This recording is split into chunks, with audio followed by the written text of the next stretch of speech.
Welcome to the Widescreen Week in Review for the first week of May 2016. This week's Widescreen Week in Review is sponsored by our very own WSGF Ultimate Monitor Stand. It's the only monitor stand on the market designed to grow with you in your gaming rig. It supports 3x1 landscape, 1+3 landscape with up to 27-inch panels, and it also supports 5x1 portrait with up to 25-inch panels. For more information, visit wsgf.org/stands. First up, we have Overwatch, a highly anticipated title. It gets gold support for widescreen, ultra-wide, and multi-monitor are unsupported. The game is a fixed 16:9 aspect ratio, so it's letterboxed on a 16:10 panel, and pillar-boxed on 21:9 or multi-monitor. A solution for ultra-wide and multi-mon was found by way of a hex edit for the aspect ratio. The fix was successfully tested during the open beta. However, Blizzard's Warden anti-cheat system was not in effect during the beta, and we don't know if the hex edits would get you banned on the retail release.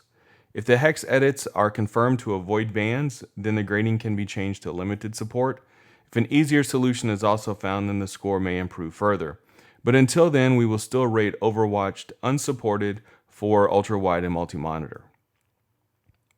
Next up is Psi-Ops, the Mindgate conspiracy. It has limited support for widescreen, ultra-wide, and multi-mon. The game requires a custom fix to play beyond a 4:3 aspect ratio and resolution, but it does offer a horizontal plus screen change. The HUD and full motion video sequences are bound within a 4:3 aspect. The game isn't available through digital download. It has been well received on Metacritic, so it might be worth the trouble if you can find a copy to check it out with a custom fix. Here we have a pair of titles. Septerra Core, Legacy of the Creator, and then Defend Your Life. For both of them, there is no support for widescreen, ultra-wide, or multi-monitor. With Septerra Core, it maxes out at 640 by 480, and that's pretty much it. With Defends Your Life, the game supports a 4:3 aspect ratio. It runs full screen in a borderless window at your desktop resolution, and it simply scales the 4:3 frame to fit within your desktop res. Defends Your Life is only $5 on Steam and is well received, so it still may be worth your time to check out, even without support for anything beyond a 4:3 aspect ratio. Here we have another pair of titles, Blackguard and Blackguards 2. First up with Blackguards, they get gold support for widescreen, limited support for ultra-wide and multi-monitor. Widescreen is a fixed 16:9 aspect ratio. Ultra-wide and multi-monitor both require a hex edit on one of the game's DLL files, or you can download a patched file from the Widescreen Gaming Forum. The game only has mixed reviews on Steam, but there is a free demo available, so you can give it a test drive to see if it tickles your fancy and is worth the time to put in the fix. For Blackguards 2, very similar here in that it gets gold support for widescreen, limited for ultra-wide and multi-monitor. It as well is a 16:9 title, and that a DLL edit is required for both ultra-wide and multi-monitor. And again, like with its predecessor, we have a patch available or a patched file available for download on the WSGF. Overall, the game has mixed reviews on Steam, but recent reviews are mostly positive. Blackguards 2 seems to be an overall improvement over the original, so it may still be a good idea to possibly check out the demo of the first Blackguards, and if you like it, maybe just jump straight into the sequel here.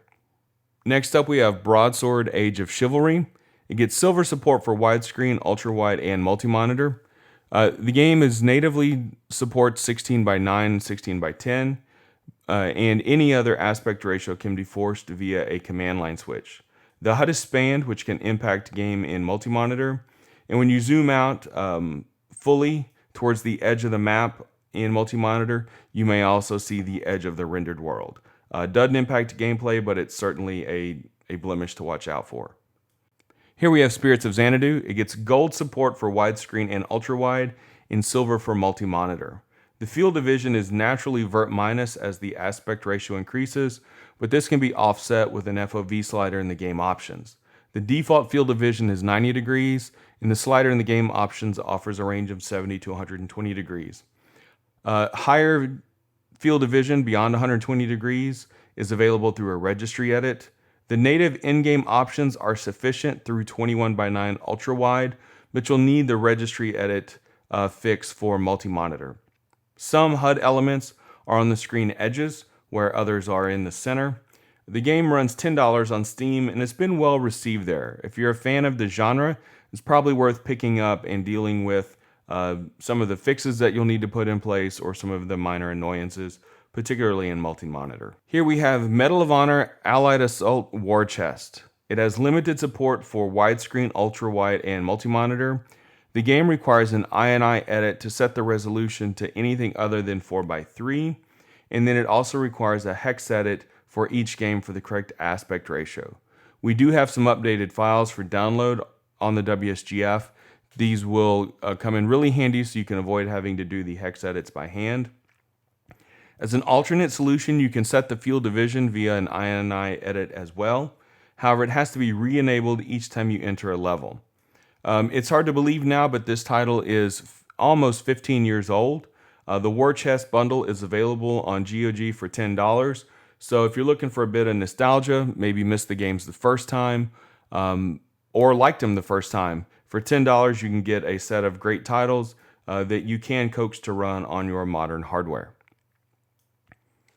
Finally, we have Space Farmers. It gets gold support for widescreen and ultra-wide, limited support for multi-monitor.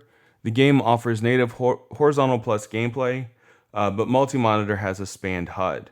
The game does offer a split screen feature for local co-op, which works really well with an ultra-wide or with two matching widescreens set up in Infinity or Surround.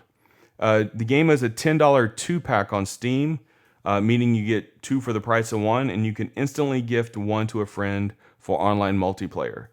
Given the great reviews, the excellent support for different display options, and getting two copies of the game for $10, I recommend picking this up, if for no other reason to say thank you and send a few dollars by way of this developer.